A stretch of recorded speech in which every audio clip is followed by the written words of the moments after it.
Hello all, నేను మీ బాలమురళి. ఈరోజు మనం మాట్లాడుకోబోయే topic protection and welfare of stray dogs in India. So ఈ మధ్యకాలంలో కొన్ని ఇన్స్టెన్సెస్ జరిగినాయి. స్ట్రే డాగ్ ప్రొటెక్షన్ ఎలా ఉంది భారత్లో, స్ట్రే డాగ్స్ మీద కొన్ని డెసిషన్స్ తీసుకుంది సెంట్రల్ గవర్నమెంట్, అలాగే సుప్రీంకోర్టు కూడా కొన్ని తీర్పులు ఇచ్చింది వాటిలన్నిటి మీద. ఈ నెల 11వ తేదీ ఢిల్లీ ఎన్సీఆర్ ప్రాంతంలో కుక్కల బెడద విచ్చలవిడిగా పెరగడంతో అక్కడున్న కొన్ని అథారిటీస్ సుప్రీంకోర్టు దృష్టి తీసుకెళ్లగా సుప్రీంకోర్టు సంచలన తీర్పును వెల్లడించింది. అలాగే ఈ స్ట్రే డాగ్స్ పెడితే ఇంకా ఆల్ ఓవర్ ద వరల్డ్ ఎలా ఉంది, ఇది ఒక మీనెస్ అంటున్నారు, కొంతమంది ఏమో హ్యూమన్ యాంగిల్లో చూడాలి అని అంటున్నారు. All over the world A country ఎలాంటి ప్రొటెక్షన్ లాస్ తీసుకొచ్చింది, ఎలా ఉంది అనేది కూడా మనం ఇప్పుడు చూడబోతున్నాం. ఢిల్లీ ఎన్సీఆర్ వీధుల్లో ఎక్కడ పడితే అక్కడ కుక్కల పాపులేషన్ ఒక్కసారిగా పెరిగిపోవడం వల్ల, అక్కడున్న చిన్నపిల్లలపై ఈ కుక్కలు దాడులు చేయడం, ర్యాబీస్ కేసెస్ ఒక్కసారిగా పెరిగిపోవడం వల్ల సుప్రీంకోర్టు కూడా సంచలన తీర్పును విధించింది. ఏవైతే స్ట్రే డాగ్స్ ఉన్నాయో వాటిలన్నింటిని క్యాచ్ చేసి షెల్టర్స్కి తరలించి లాకప్ చేయాలి అని చెప్పారు. ఏవైతే ఈ స్ట్రే డాగ్స్ అన్నిటిని బంధించారో ఆ బంధించిన షెల్టర్స్ అన్నిటిలోనూ సీసీ కెమెరాస్ పెట్టి ఈ మొత్తం క్యాప్చరింగ్ అనేది 8 వీక్స్లో జరిగిపోవాలి అని చెప్పి సుప్రీంకోర్టు తీర్పునిచ్చింది. సుప్రీంకోర్టు తీర్పుపై మిక్స్డ్ రెస్పాన్సెస్ వచ్చాయి. ఎవరైతే విక్టిమ్స్ ఉన్నారో వాళ్ళు చాలా సంతోషం వ్యక్తం చేయగా, కౌంటర్ పార్ట్ ఎవరైతే యానిమల్ లవర్స్ ఉన్నారో వాళ్ళందరూ పొలిటీషియన్స్ కానీ, సెలబ్రిటీస్ కానీ వీళ్ళందరూ ఆన్లైన్ పిటిషన్స్ వేశారు.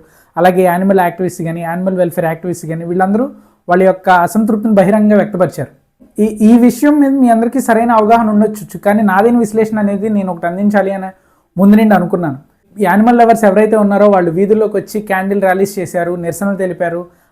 అలాగే ఢిల్లీ సీఎం రేఖా గుప్తా గారికి కూడా వాళ్ళ నిరసన శాఖలు తగిలాయి. ఈ స్థాయిలో ఈ యానిమల్ లవర్స్ అందరూ ఒక్కసారిగా తరలి రావడం నాకు కూడా చాలా ఆశ్చర్యాన్ని కలిగించింది. ఈ తీర్పు కూడా చాలా క్వశ్చనబుల్గా ఉంది. ఎలా అంటే మన ఎన్సీఆర్ ప్రాంతంలో 2012లో డాగ్ సెన్సెస్ ఎప్పుడైతే జరిగినాయో అప్పుడు అరౌండ్ 60,000 50,000 డాగ్స్ స్ట్రే డాగ్స్ ఉన్నాయి అనేది ఒక నివేదిక ఉంది. ఇప్పుడు చూస్తే అవి అరౌండ్ 1 మిలియన్ ఆర్ 1.5 మిలియన్ ఒక ఢిల్లీలోనే ఉన్నాయనేది తెలుస్తుంది. ఇన్ని డాగ్స్ని మనం షెల్టర్స్కి పంపించడానికి మన దగ్గర వనరులు ఉన్నాయా, హ్యూమన్ రిసోర్సెస్ ఉన్నాయా, ఇన్ఫ్రాస్ట్రక్చర్ బిల్డ్ చేయడం ఒక 8 వీక్స్లో సాధ్యపడే విషయానా అనే చాలా క్వశ్చన్స్ రైజ్ అవుతున్నాయి. అలాగే ఈ సుప్రీంకోర్టు జడ్జిమెంట్లో ఈ అంత ఖర్చుని ఎవరు భరించాలి అనేది కూడా ప్రభుత్వానికి ఎలాంటి గైడ్లైన్స్ ఇవ్వలేదు సుప్రీంకోర్టు. అక్కడున్న మున్సిపాలిటీ ఖర్చు చేయాలా, కార్పొరేషన్స్ ఖర్చు చేయాలా, లేదా ఆ state government or central government ఎవరి ఇన్ఫ్రాస్ట్రక్చర్కి ఈ షెల్టర్స్కి అంతా ఖర్చు చేయాలనేది కూడా సుప్రీంకోర్టు ఎలాంటి గైడ్లైన్స్ పాస్ చేయలేదు. ఒక్కసారిగా ఈ తీర్పు బయటికి రాగానే యానిమల్ రైట్ గ్రూప్స్ అన్నింటిలో ఆన్లైన్లో సుప్రీంకోర్టుకి పిటిషన్స్ దాఖలు చేశాయి. ఈ యానిమల్ రైట్స్ గ్రూప్స్ ఏవైతే ఉన్నాయో వీళ్ళందరూ బహిరంగ నిరసనలు తెలిపారు, కొవ్వొత్తులు ర్యాలీలు జరిపారు. అలాగే ఢిల్లీ సీఎం రేఖా గుప్తా గారు జనతా సున్వాయ్ అనే కార్యక్రమం చేపడుతుండగా అక్కడ కూడా ఈ డాగ్ లవర్స్ ఎవరైతే ఉన్నారో ఈ యానిమల్ లవర్స్ వాళ్ళ యొక్క నిరసనను బహిరంగంగా రేఖా గుప్తా గారికి తెలిసేటట్టుగా నిరసన చేశారు. Within a short time ఈ యానిమల్ యాక్టివిస్ట్ నుండి వస్తున్న నిరసనలు చూసి ఎపెక్స్ కోర్ట్ ఒక రివైజ్డ్ జడ్జిమెంట్ పాస్ చేసింది. ఎపెక్స్ కోర్ట్ తదుపరి ఇచ్చిన తీర్పు ప్రకారం all stray dogs should be captured and the process of sterilisation, deworming and vaccination should be initiated. ప్రతి ఒక్క స్ట్రే డాగ్ని క్యాప్చర్ చేసి స్టెరిలైజేషన్ అంటే సంతానోత్పత్తి లేకోకుండా ఆ యొక్క కుక్కలకి స్పేయింగ్ అండ్ న్యూట్రలైజేషన్ చేయడం, ఆడ కుక్కలను అయితే స్పేయింగ్ చేయడం, మగ కుక్కలను అయితే న్యూట్రలైజ్ చేయడం, ఏవైతే ఎదుగుదల శక్తి లేకోకుండా బాధపడుతున్న కుక్కలు ఉన్నాయో ఆ కుక్కలన్నింటిలోనూ డీవార్మింగ్ చేసి వ్యాక్సినేషన్ అనేది ఇచ్చి, ప్రాపర్ వ్యాక్సినేషన్ ఇచ్చి ఆ కుక్కల్ని ఎక్కడైతే క్యాప్చర్ చేశారో అదే ప్లేసెస్లో తిరిగి వదిలేయాలని చెప్పి సుప్రీంకోర్టు తన ఆదేశాలు ఇచ్చింది. రివైజ్డ్ జడ్జిమెంట్లో ఇంకొన్ని పాయింట్స్ని కూడా సుప్రీంకోర్టు యాడ్ చేసింది. ఏవైతే ర్యాబీస్ ఉన్న కుక్కలు ఉన్నాయో, అగ్రెసివ్ డాగ్స్ ఉన్నాయో వాటిని ఎట్టి పరిస్థితుల్లో రోడ్ల మీదకి వదిలే ప్రసక్తే లేదని, వీటిలన్నింటిని షెల్టర్స్లో బంధించి వ్యాక్సినేషన్ ఇచ్చి ట్రీట్మెంట్ జరగాలని చెప్పి సుప్రీంకోర్టు తెలియజేసింది. ఈ రూలింగ్ అనేది కేవలం ఢిల్లీ వరకే కాదని దేశం మొత్తం అమలు చేయాలని చెప్పి సుప్రీంకోర్టు అభిప్రాయపడింది. And the scope of the decision has been extended to the national wide. అలాగే సుప్రీంకోర్టు ఈ మ్యాటర్ ఏదైతే జరిగింది ఈ అరౌండ్ ద మ్యాటర్ గురించి ఒక పాలసీ కూడా ఫ్రేమ్ చేయాలని చెప్పి డైరెక్టివ్స్ని ఆదేశించింది. పబ్లిక్ కూడా ఏదైతే హ్యూజ్ క్రౌడెడ్ ప్లేసెస్ ఉన్నాయో అలాంటి ప్లేసెస్లో ఈ డాగ్స్కి ఫీడింగ్ అనేది అందించడం కూడా నియంత్రించాలని చెప్పింది. ఈ డాగ్స్కి ఫీడింగ్ ఇవ్వడానికి పర్టికులర్గా రిస్ట్రిక్టెడ్ ఏరియాస్ అనేది ఫామ్ చేయాలని డైరెక్టివ్స్కి ఇన్ఫర్మేషన్ పాస్ చేసింది. ఎవరైతే ఈ రూలింగ్ని పట్టించుకోరో వాళ్ళ మీద కంటెంట్ ఆఫ్ కోర్ట్ కేసెస్ కూడా ఫైల్ చేయాలని చెప్పి సుప్రీంకోర్టు ఆదేశాలు ఇచ్చింది. ఈ రివైజ్డ్ తీర్పు చాలా బ్యాలెన్స్డ్గా ఉందని నాకు అనిపించింది. ఇంత అవుట్రేజ్ ఎందుకు వచ్చింది, అలాగే ఈ డాగ్స్ గురించి ఇంత డిస్కషన్ ఎందుకు వచ్చింది, స్ట్రే డాగ్స్ ఎందుకు లైమ్ లైట్లోకి వచ్చినాయి?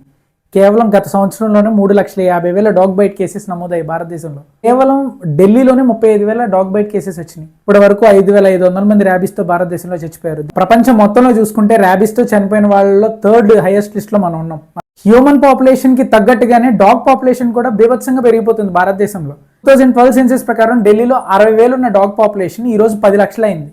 దేశం మొత్తం ఈరోజు 1.5 నుండి 1,80,00,000 వరకు డాగ్ పాపులేషన్ ఉండొచ్చు, స్ట్రే డాగ్ పాపులేషన్ ఉండొచ్చు అని ఒక అంచనా.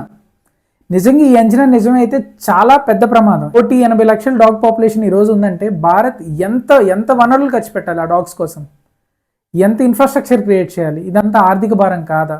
ఏ రోడ్లో చూసినా కానీ 10-15 కుక్కలే తక్కువ లేవు. గత 2 డికేట్ల క్రితం 15 లక్షలకు ఉన్న డాగ్ పాపులేషన్ ఇప్పుడు 180 లక్షలుగా ఎలా పెరిగింది? ఎలాంటి ప్రిడిక్షన్ లేదు. ఫ్యూచర్లో రాబోతున్న హ్యూమన్ డాగ్ కాన్ఫ్లిక్ట్ గురించి ఎలాంటి అవగాహన లేకపోవడమే, ప్రభుత్వాలు ఎలాంటి చర్యలు తీసుకోకపోవడమే. ఒక్కసారిగా 10-15 రెట్లు ఎలా పెరిగింది dog population? Dog can get pregnant twice A year. మొత్తం తన జీవితంలో డాగ్ 10-12 ఏళ్ళు బ్రతకగలదు. జీవితం మొత్తంలో 4 to 5 times ప్రెగ్నెంట్ అవ్వగలదు dog. Each litter size around 6 to 10. ఒక కాన్పులో దాదాపు కుక్క 6 నుండి 10 పిల్లలను పెట్టుతుంది. ఆ 6 నుండి 10 పిల్లలు మళ్ళీ 6 నెలల్లో మళ్ళీ అవి పెట్టగలవు. ఈ డాగ్ కి రిప్రొడక్టివ్ సిస్టమ్ 6 months తోనే స్టార్ట్ అవుతుంది. ఈ డాగ్ యొక్క గ్రోత్ అనేది చాలా ర్యాపిడ్ గా ఉంటుంది. వీళ్ళ పాపులేషన్ చాలా ఫాస్ట్ గా పెరిగింది. ఇది జరుగుతున్న సమయంలోనే సెంట్రల్ గవర్నమెంట్ పార్లమెంట్లో 2,500 కోట్లు స్టెరిలైజేషన్ కోసం, వ్యాక్సినేషన్ కోసం రిలీజ్ చేస్తున్నామని చెప్పారు. కానీ ఇవి డౌన్ లెవెల్లో జరగాలి. ఈ డౌన్ లెవెల్లో జరగాలంటే ఒక్క పూటలో జరిగేది కాదు. ఇది a lot of human effort should require.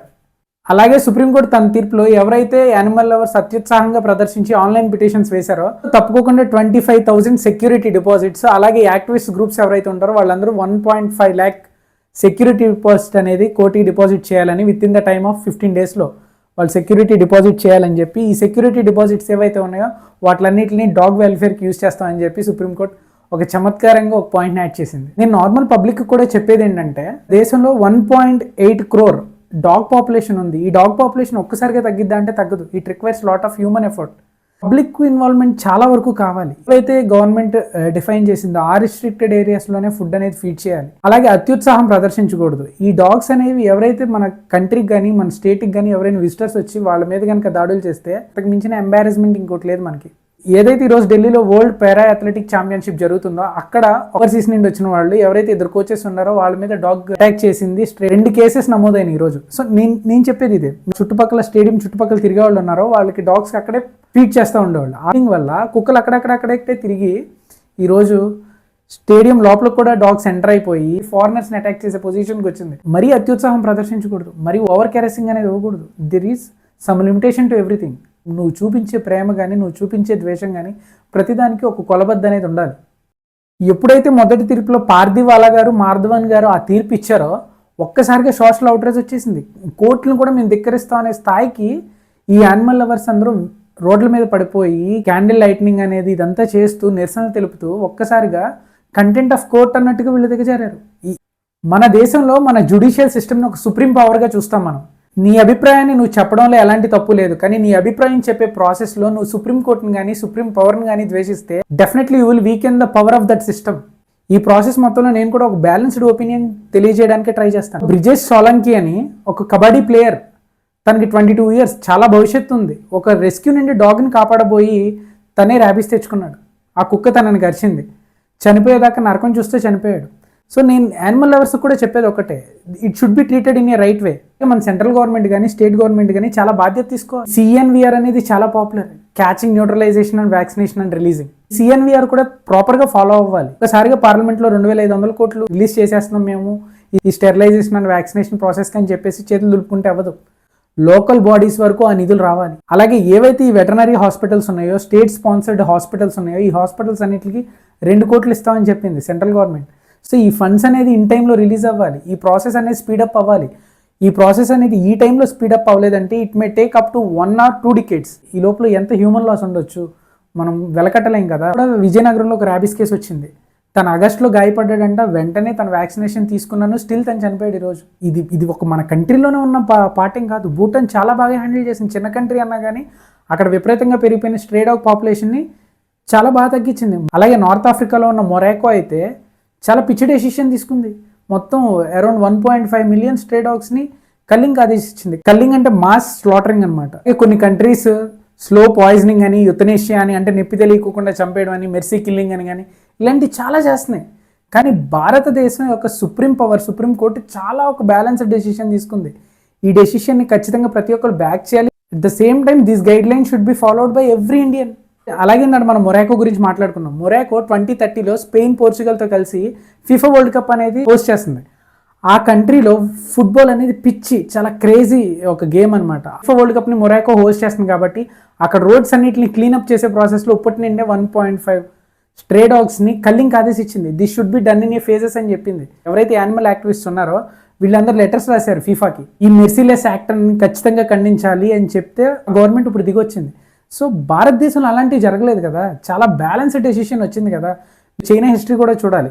2008లో Beijing Olympics జరుగుతున్న తరుణంలో రోడ్స్ అన్ని క్లీన్గా ఉండాలని చెప్పి క్యాట్స్ డాగ్స్ అన్నిటిని మాస్ స్లాటరింగ్ చేసింది. ఇలా గ్లోబల్గా అవుట్రేజెస్ వచ్చినాయి. ఇది మన ఇండియాలో ఇప్పటి వరకు ఇలాంటివి జరగలేదు. ఇంకోటి ఎప్పుడు ఇంత అమానవీయంగా ఎలాంటి డెసిషన్స్ ఇవ్వలేదు.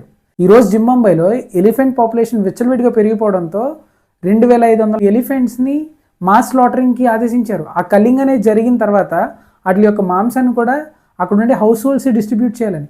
ఇంత అమానవీయంగా పాపులేషన్ విచ్చలవిడిగా పెరిగిపోయింది. వాళ్ళని పోషించే స్థితిలో లేవు. ఆ హ్యూమన్కిను యానిమల్ కాన్ఫ్లిక్ట్ ఎక్కువైపోయింది. నువ్వు తినాలా నేను తినాలా అనే కాన్ఫ్లిక్ట్ ఎక్కువైపోయింది. ఇలాంటి పరిస్థితి రాకూడదు. ఇలాంటి పరిస్థితి రాకూడదంటే స్ట్రే డాగ్స్ని ఈ రోజు నుండి నియంత్రించడం మొదలుపెట్టాలి. అలా అని నేను ఇన్హ్యూమన్ వేలో వాళ్ళని కొట్టి దాడి చేసి గాయపరచాలనే ఉద్దేశం కాదు. They should be treated in a fair way. ఇలాంటి బ్యాలెన్స్ అనేది వచ్చిన రోజున ఏవైతే రిస్ట్రిక్టెడ్ ఏరియాస్ ఉన్నాయో అక్కడ మాత్రమే ఫీడ్ చేస్తే ఆ డాగ్స్ అక్కడక్కడే రోమింగ్ అనేది చేస్తాయి. ఈ పబ్లిక్ ప్లేసెస్కి కొంచెం దూరంగా స్ట్రే డాగ్స్ నుంచితే చాలా మంచి విషయం. ఏంటంటే 2014లో కూడా ఈ సూచి ఒలింపిక్స్ జరుగుతున్న టైంలో ఈ రోడ్స్ అన్ని క్లీన్గా ఉండాలని అక్కడ గవర్నమెంట్ కూడా సూచి డాగ్స్ అన్నిటిని మాస్ కిల్లింగ్ ఆదేశించింది. అప్పుడు ఎవరైతే సూచి ఒలింపిక్స్లో పాల్గొనడానికి వచ్చిన అథ్లీట్స్ ఉన్నారో వాళ్ళందరూ డాగ్స్ని అడాప్ట్ చేసుకున్నారు, సూచి డాగ్స్ని. ఏదైతే జింబాబ్వేలో ఎలిఫెంట్ కల్లింగ్ కానీ, చైనాలో క్యాట్ అండ్ డాగ్ కిల్లింగ్ కానీ, రష్యాలో కానీ, బొత్స్వానాలో కానీ, ఖటర్లో కానీ, మొరాకోలో కానీ, ఇవన్నీ ఒక ఎగ్జాంపుల్స్. మన కంట్రీ అలా లేదు అని. మన కంట్రీలో ఎంతో కొంత మానవత్వం మిగిలింది. గ్లోబల్గా కూడా ఒక కంట్రీకి ఒక మంచి పిక్చర్ ఉంది. సో నేనుండే డాగ్ లవర్స్ కూడా చెప్పేది ఏంటంటే, ఏవైతే బయట తిరుగుతున్న స్ట్రే డాగ్స్ ఉన్నాయో వాటిలన్నింటిని అడాప్ట్ చేసుకోండి, పెంచుకోండి, వాటి యొక్క ఆలనా పాలన చూడండి. హ్యూమన్స్ని దాని నుండి ప్రొటెక్ట్ చేయండి, అలాగే దాన్ని అడాప్ట్ చేసుకుని హ్యూమన్స్ని కూడా కొంచెం ప్రొటెక్ట్ చేయండి. నేను స్ట్రే డాగ్స్ మీద ఇచ్చిన విశ్లేషణ ఇది. నా విశ్లేషణ నచ్చితే ఖచ్చితంగా మీ అందరూ కామెంట్ సెక్షన్లో చెప్పండి ఎలా ఉందో. నా విశ్లేషణతో మీరందరూ ఏకీభవించాలని కూడా లేదు. I always believe in respectful disagreement. So మీ విశ్లేషణ ఏంటి, మీ పాయింట్ ఆఫ్ వ్యూ ఏంటి అనేది కూడా కామెంట్ సెక్షన్లో మెన్షన్ చేయండి. Thank you.